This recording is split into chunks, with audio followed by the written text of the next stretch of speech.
नमस्कार, मैं हूं आपके साथ पवन शर्मा और आप देख रहे हैं सी न्यूज़ भारत। उत्तर प्रदेश में योगी आदित्यनाथ की आज दूसरी बार ऐतिहासिक ताजपोशी के बाद विधर्मी छाती पीट रहे हैं और पाकिस्तान में हाहाकार मचा है। ये बात हिंदू आर्मी चीफ सुशील तिवारी ने मुख्यमंत्री योगी आदित्यनाथ के शपथ ग्रहण समारोह संपन्न होने के बाद कही। इसी क्रम में हिंदू आर्मी चीफ सुशील तिवारी ने आगे क्या कुछ कहा, देखिए हमारे संवाददाता उमेश विश्वकर्मा की ये रिपोर्ट। विधर्मी जो है छाती पीट रहे हैं और पाकिस्तान में हाहाकार मचा हुआ है। अब आप बताइए कि पाकिस्तान में हाहाकार मचा हुआ है क्यों? क्योंकि भारतवर्ष के अंदर एक अयोध्या नगरी है। अयोध्या नगरी भारतवर्षे भरतखंडे भारतवर्षे, तो भारतखंड में एक अयोध्या नगरी है जहाँ लक्ष्मणपुरी है, उनके भगवान राम की अनुज लक्ष्मण जी का नगरी है लक्ष्मणपुरी, जिसको आज की भाषा में आप लखनऊ कहते हैं। तो लखनऊ में शपथ ग्रहण हो रहा है और वहाँ इमरान खान छाती पीट रहा है। पूरे पाकिस्तान में मातम का माहौल है। मुझे ये बात समझ में नहीं आ रही है कि लखनऊ में जब शपथ ग्रहण हो रहा है और सारी ईश्वरीय ताकत सारा एक मंच पे इकट्ठी थी आज, चाहे वो आसाम के मुख्यमंत्री हो, चाहे भारत के यशस्वी प्रधानमंत्री हो, और चाहे आज जो दूसरी बार इतिहास रच रहे हैं हमारे योगी आदित्यनाथ जी हो। तो मैं ये समझता हूँ कि आप ये मान के चलिए कि अब तड़ा जो हिंदू राष्ट्र के हित में फैसले होने वाले हैं।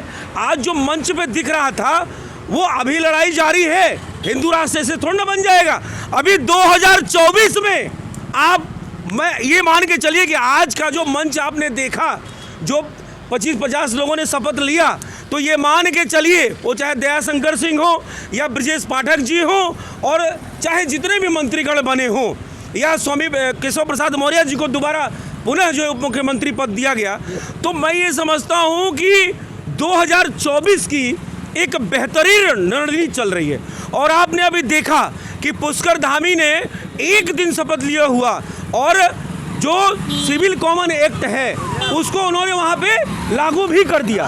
तो कहने का जो हमारा तात्पर्य है कि आज जो शपथ ग्रहण समारोह हुआ है ये एक ऐतिहासिक शपथ ग्रहण है। और मैं जो समझता हूँ, ऐसा लग रहा था कि लोग कहते हैं कि मतलब ऐसा लग रहा था क्या यूएस का राष्ट्रपति ऐसा शपथ ले रहा होगा और क्या किसी देश का प्रधानमंत्री ऐसा शपथ ले रहा होगा।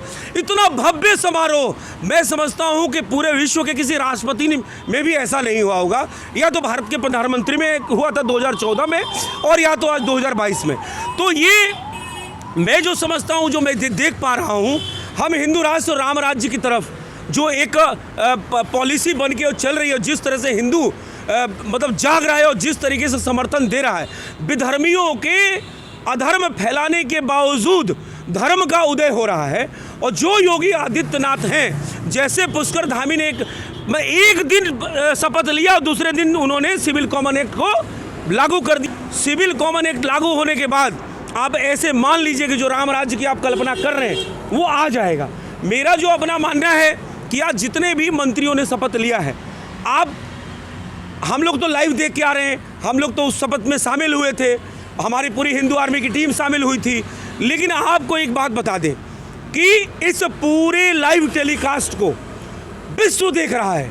योगी सिर्फ प्रदेश के मुख्यमंत्री नहीं है, योगी उस अखंड भारत के भाग्य विधाता और भारत के भविष्य है। ये बात मोदी जी भी जानते हैं। जिस तरीके से आज दोनों मोदी जी और योगी जी मंच में बैठे थे, आप लोग तो वहाँ थे, मतलब आपने ये देखा होगा कि सीना वाकई 56 इंच का हो जा रहा था। तो कुल मिला के ये है कि भारत का जो भविष्य है वो बड़ा सुनहरा होने वाला है।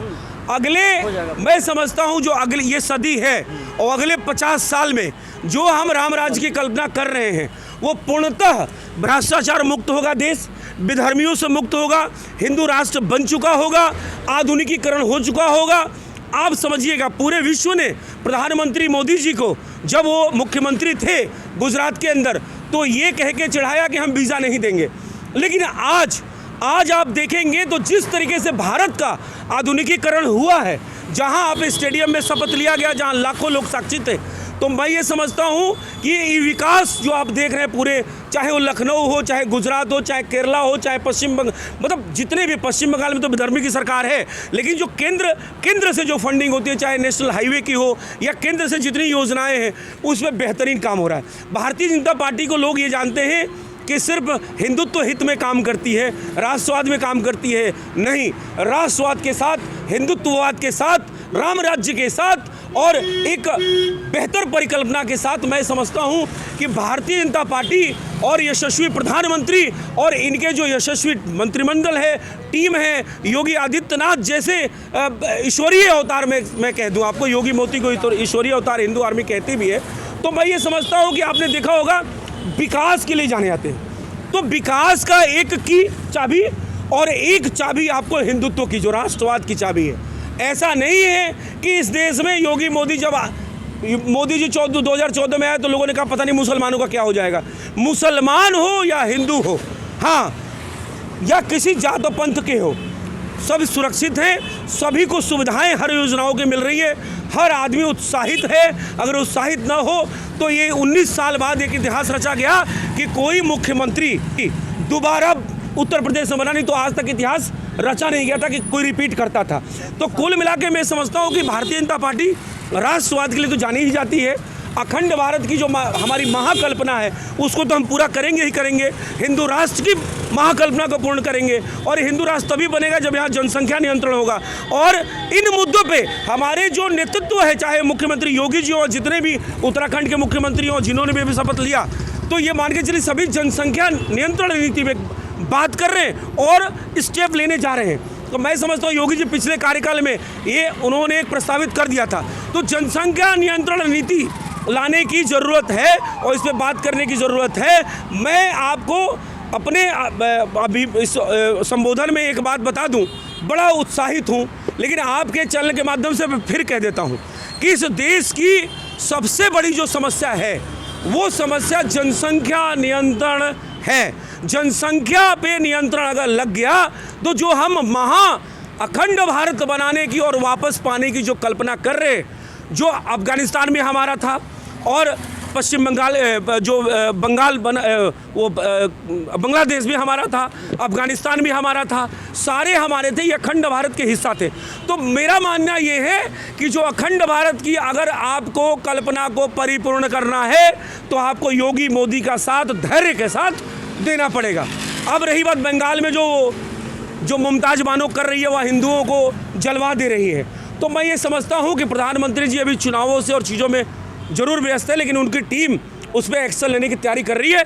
हिंदू आर्मी ने ममता बनर्जी पे भी जो है वो एक्शन लेने की बात, राष्ट्रव्यापी अभियान चलाया है, और ये बात कहीं ना कहीं प्रधानमंत्री जी, यशस्वी प्रधानमंत्री जी, तो 5200 साल बाद उनका अवतार हुआ है। मैं समझता हूँ कृष्ण भगवान के बाद मोदी जी का और योगी जी का अवतार हुआ है, तो वो एक एक चीज़ पे, एक एक छोटे छोटे कार्यकर्ता पे, हम तो हिंदू आर्मी है, हम तो 3.5 लाख कार्यकर्ताओं का समूह है, लेकिन एक छोटा कार्यकर्ता भी सोशल मीडिया पे कोई मांग करता है, तो मैं ये समझता हूँ योगी जी और मोदी जी उस बात को देखते हैं। चलिए, क्या लगता है? मैं डॉक्टर धर्मेंद्र सिंह यादव एक चिकित्सक हूँ और भारतीय जनता पार्टी का ज़मीनी स्तर का कार्यकर्ता हूँ, राष्ट्रीय स्वयंसेवक संघ का स्वयंसेवक भी हूँ। आज हमारे यहाँ योगी जी के मंत्री बनने पे उनको हार्दिक बधाई देता हूँ, और माननीय कैंट विधानसभा के विधायक ब्रजेश पाठक जी को मैं बधाई देता हूँ कि हमारे कैंट से जीत के वो उप मुख्यमंत्री बने, इसकी उनको बार बार बधाई देता हूँ। तो क्या लगता है बीजेपी किस तरह से काम करने वाली? बीजेपी सर बहुत अच्छा काम करने वाली है, इसीलिए हमारी जनता ने उनको दोबारा अपना मुख्यमंत्री बनाया है और बहुत ही अच्छा काम करने वाली है। सर, मैं भाजपा जिला सचिव हूँ। हाँ। और मुझे बहुत हर्ष उल्लास हुआ कि मेरी सरकार एक बार फिर बनी।